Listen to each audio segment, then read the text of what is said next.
What's going on, y'all? Welcome back to Carolina Custom Classics. Same day, same car, but we're going to go ahead and try and get these brakes to work. So what we're going to do is take off the old master cylinder and put on a new one that I recently put on the 4-door hardtop 57 because I put some fluid in here. Well, first I pumped it and got it to unstick, and I put fluid in there, but we just ain't getting nothing. So that's what we got. We're gonna go ahead and put it on there and hope for the best, as Lord knows we need it when it comes to me working on brakes.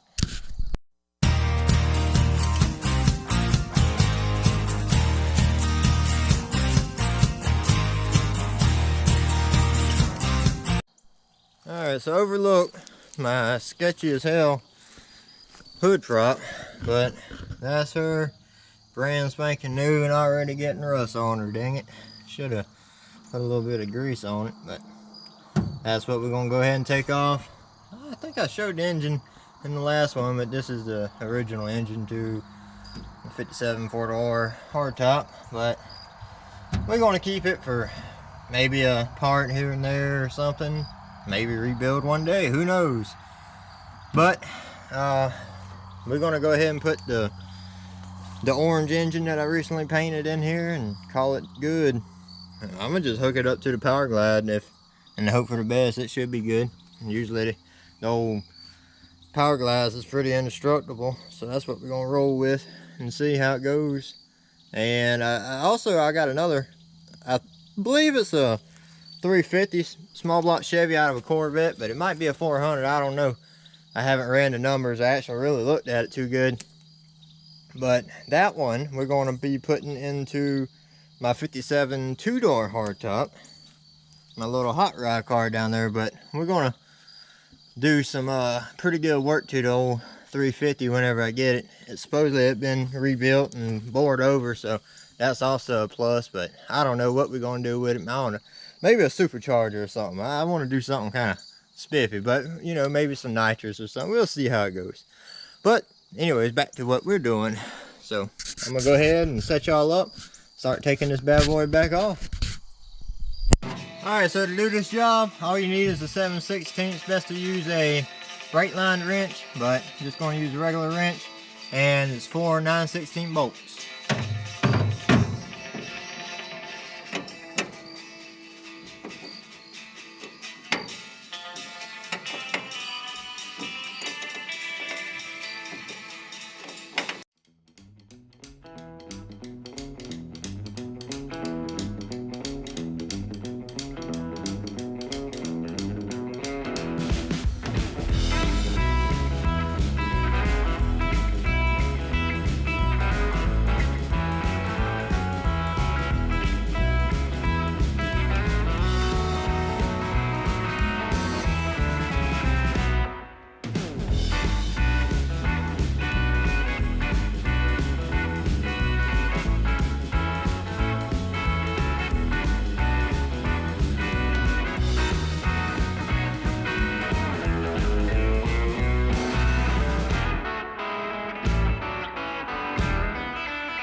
Alright, got it off.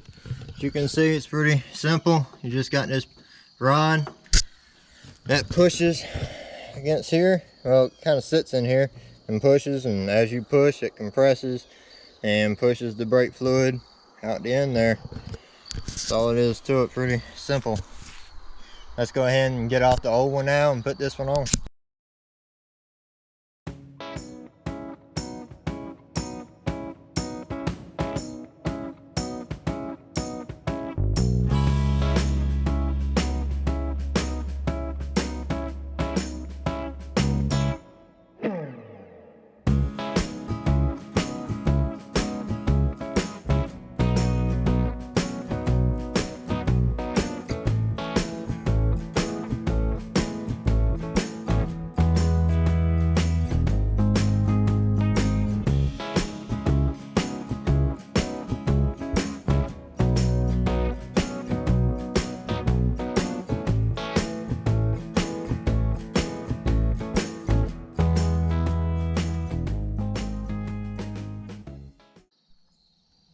Alright, so I got 2 bolts holding it on, and a little trick I've noticed that I like to use when putting these on is you can't sometimes get it lined up all the way 100% without wanting to cross thread.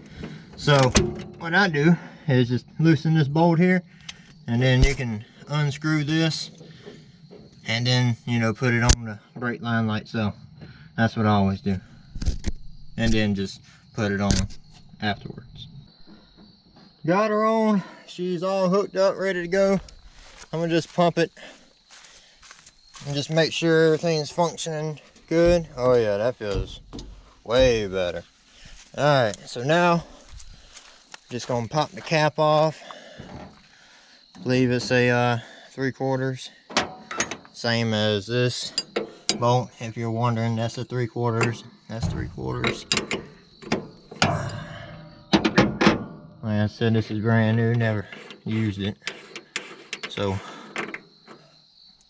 go ahead and put some fluid in there and pump it up. See if we got any leaks. If we do, I do have a couple lines that we could whip on, unless it's a metal line. I got a couple laying around in my collection of tri-fi parts, but I'm a hope that it's going to be good to go as it is. I like keeping cars as original as possible and doing it as cheap as possible. Alright, so I just have some cheap DOT 3 Dollar General brake fluid. Works all the same.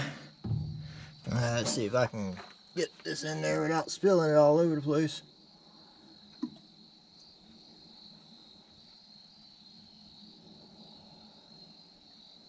Oh, got a little overfull, but it'll go down when I start pumping it. So here we go.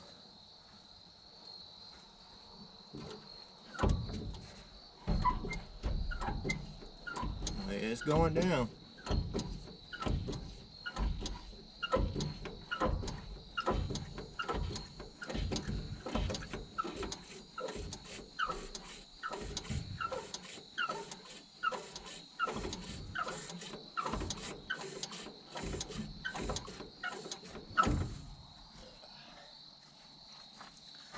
Go ahead and top it back off again.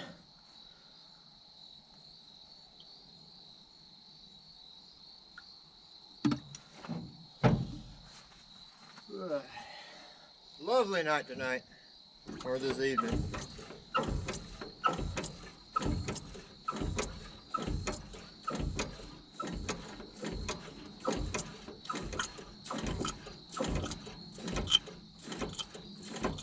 Looks like we're starting to get some breaks. Maybe. I'm hoping.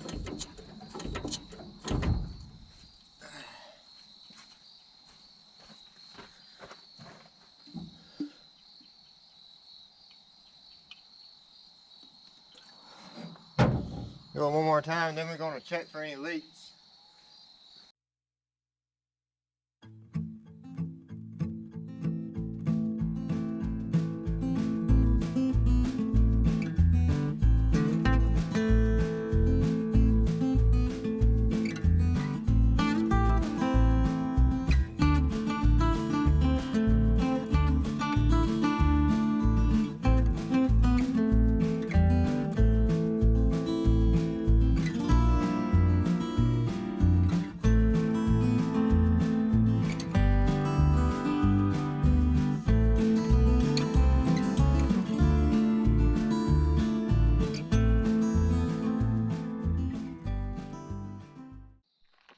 Well, we got a success. We got a little bit of overfuel, but we do have brakes. That is a first. So beyond happy and satisfied with that, now we do still have some air in the lines, so definitely going to have to bleed it. But once I bleed it, it should tighten on up, but we do have brakes, so that's awesome. And all the lights, I believe, work. I think I checked all of them. So like I said, we get this joker to run and idle, and we already got it running, and I'm working on getting it to idle as we speak. We're going to drive this joker, minus the missing floor pans, but we got some metal around here. We'll cut something up, make us some floor pans. But all right, y'all, I appreciate y'all hanging out with me to get these brakes to work, and we did. So I appreciate it. Please like, share, and subscribe. Thanks for watching. Y'all be blessed. Take care.